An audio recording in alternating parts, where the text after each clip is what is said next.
And we are hearing from Atlantans who knew and worked with Williams. Today I spoke with the owner of a comedy club, a well-known promoter for artists and comedians, and also a local comedian. All shared their stories about Williams, whether they knew him personally or were simply inspired by him. It's a real loss. It's a crater. Jerry Farber, the owner of Farber's Side Door in Buckhead, said the crater Robin Williams created in the comedy world can never be filled. You cry not just for them.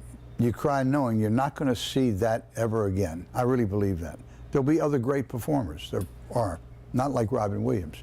Farber crossed paths with Williams at a small comedy club in New York City. And all of a sudden Robin Williams comes in like the thundering herd and did about 45 minutes, totally unscheduled. And it was just brilliant. Farber says Williams was so good he was intimidated by him. Matter of fact, that was as close as I've come to wanting to quit doing comedy myself.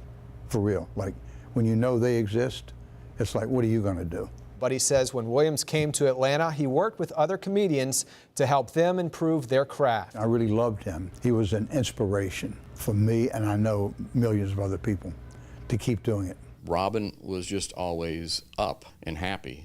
We also met Peter Conlon, the president of Live Nation Southeast, and he is responsible for bringing the biggest entertainers in the world here to Atlanta. This is a picture of Conlon with Williams back in the 80s when he brought Williams to the Chastain Park Amphitheater, and he says Williams made a grand exit that evening. He had a limo with a sunroof, and he was going up the driveway with a Viking hat on and a Rambo gun, heading out screaming, going up the driveway. It's a huge loss to the Atlanta comedy community because it wasn't that long ago that he came through. You know, it's a huge loss to everybody. I mean, that's the thing. You don't even have to say it. Like, it's insane. Jay Ward was Atlanta's top comic in 2013. He says he would study Williams, so I asked him if he had a joke Robin Williams would enjoy. I think fat dude shirts should just come like pre-stained, you know, like there should be like a stain design, like a barbecue sauce Picasso, you know, you just like add to it.